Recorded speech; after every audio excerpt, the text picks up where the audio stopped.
Hello guys and welcome. In today's video, I'll be showing you how you can make your Capsim decisions for round 1. First step is we come into my reports, traditional market segment.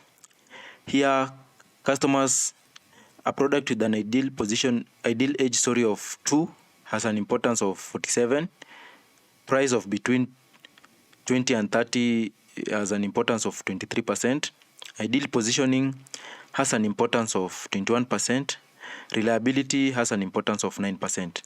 So ideal positioning has an importance of 21%. So here, the first decision is, I'll give it 6.2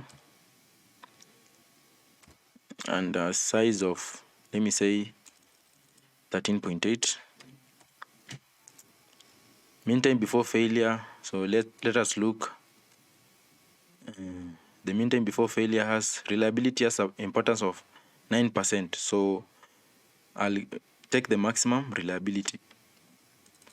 So it's 19,000. Then I'll calculate so that I can see the revision date. Here, the revision date and both the revision date and the age, they are the decisions here are made indirectly. Whereas performance size and mean time before failure, the decision here is made directly. So my revision date is 31st of July next year. So I think I'll have enough time to sell my product. So if you look at your perception map, you see that my traditional product is still in the traditional segment circle. So I've not moved out. So while you're making your decision, ensure that your product does not move into other segment because you'll not make a sale. The second product is low end. Here, customers give price an importance of 53. Age has an importance of 24. Ideal positioning has an importance of 16. Reliability has an importance of 7. Because age has an importance of 7 and the decisions for age is being done in my R&D page, I'll not make any decisions in this round because I want my product to age so that it can attain an age of 7. Because last year my product had an age of 4.6. So if I revise it this time, this age will be divided into half, so I may not achieve what the customers really want. So the next product is R&amp. So I think R&amp is in the high end. So here ideal positioning has an importance of 43%. Age has an importance of 29%. Reliability has an importance of 19. And price has an importance of 9. So the thing that I'll do here, I'll increase my performance to 8.9 and reduce my size to 11.1. Then let's look at mean time before failure of high end. The mean time before failure has an importance of 19%, so I'll give it 25.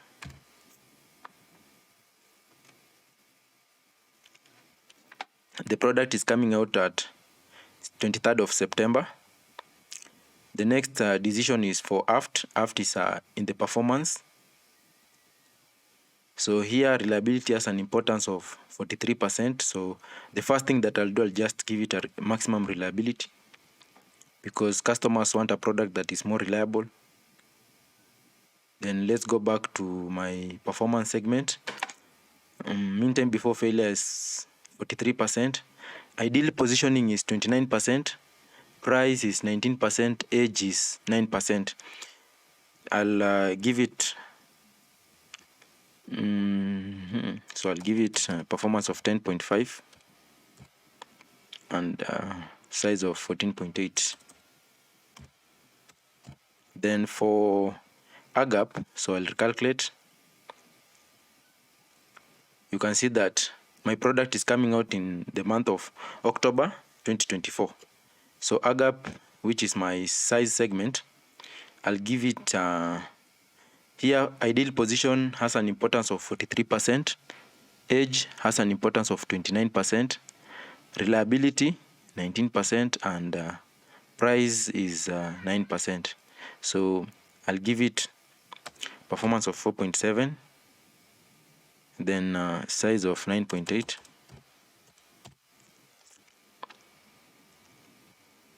Then mean time before failure, I'll give it 20,000.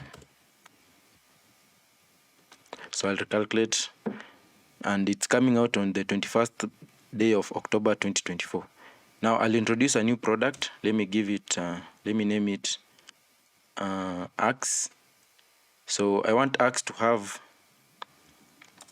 a performance of 5.4.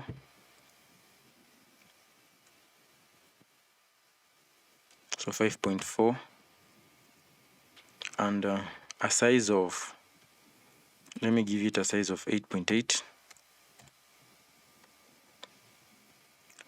and mean time before failure of 21,000.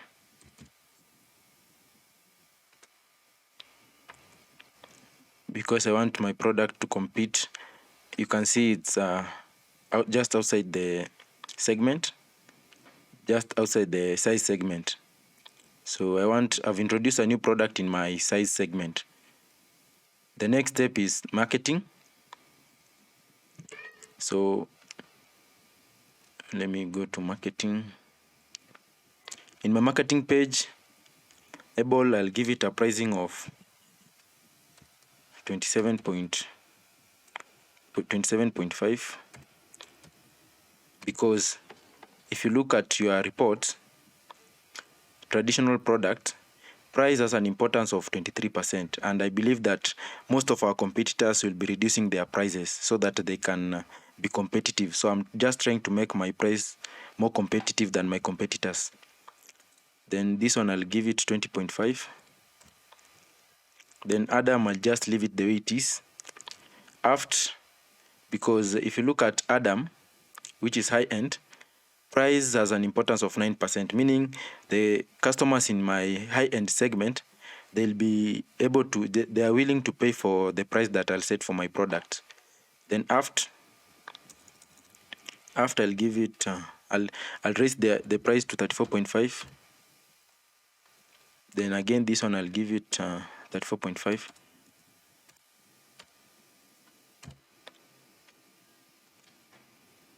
Then I'll calculate. Then promo budget, I'll give it 2,000 for both to increase my awareness and my accessibility.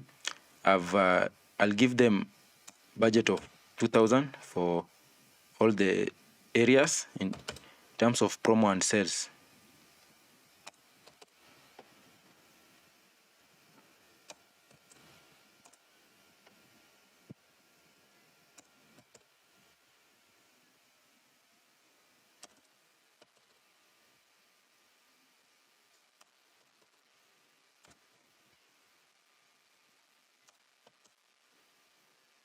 Then I'll calculate. Then after calculating, for my forecast, I did it on my own, and I believe that I'll be able to sell 1,397 units in my traditional. So in my low end, I'll be able to sell 22.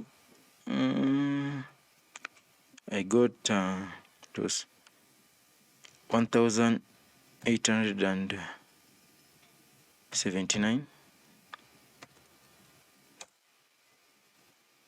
Then here I'll be able to sell 550. No, sorry, 650. Yeah. Then this one I'll sell 582. Then here I'll sell 534. Yeah.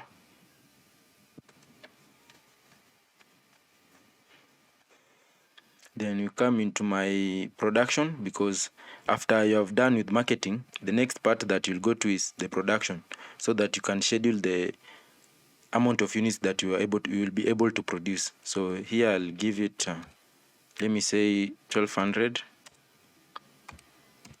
because I don't want to stock out. Also, I have to increase my production by a different number, like a smaller margin of the number of units, so that I don't stock out. Then here I'll have 1850, no, 1860. Then here I'll have 640. Here I'll have 500. Here I'll have 500 also.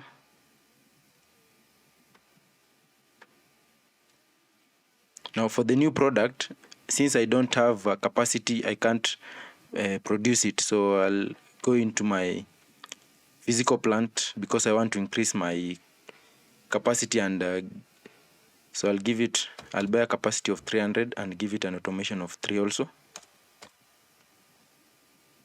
So you can see that. Then for this one, I'll give it 7. So let me give it 7, and this one I give it because they are low end, the low end and the tradition, since we'll be competing in terms of price. So for you to get a better margin, you just have to reduce on your labor cost, and by doing so you'll get a better margin on your product. So for you to, so that you can reduce your labor cost, it's very advisable that you invest in automation. So I'll invest here. So let me put it at, so that's 7. So let it just be 7. Then for this one, I'll raise it to 6 to see if I can still have enough money so that to invest in it. So it's 6. Yeah, so that's what I can be able to achieve.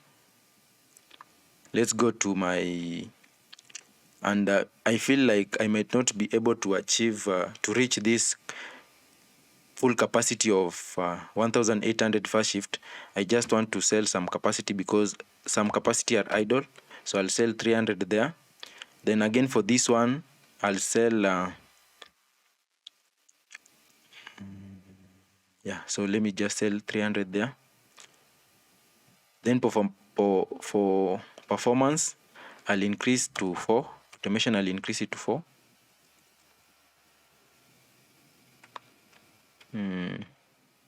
Then again here I'll sell let me sell 100 capacity, 100.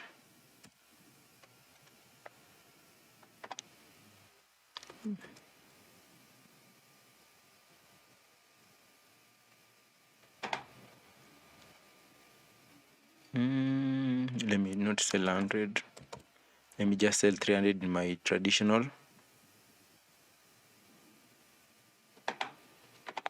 Then the next step is my human resource.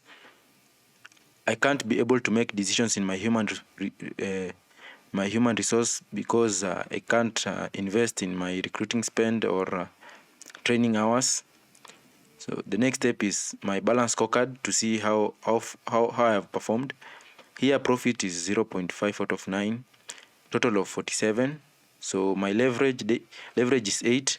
Days of working capital is 0. So let me invest in my finance.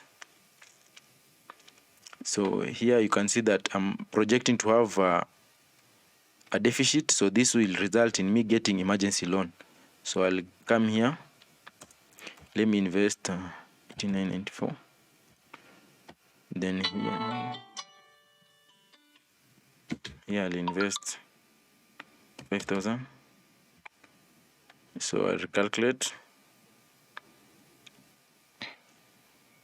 So here I want to balance my finance. So here I'll recalculate that one. So let me check on my balance scorecard. My balance scorecard is 51.6.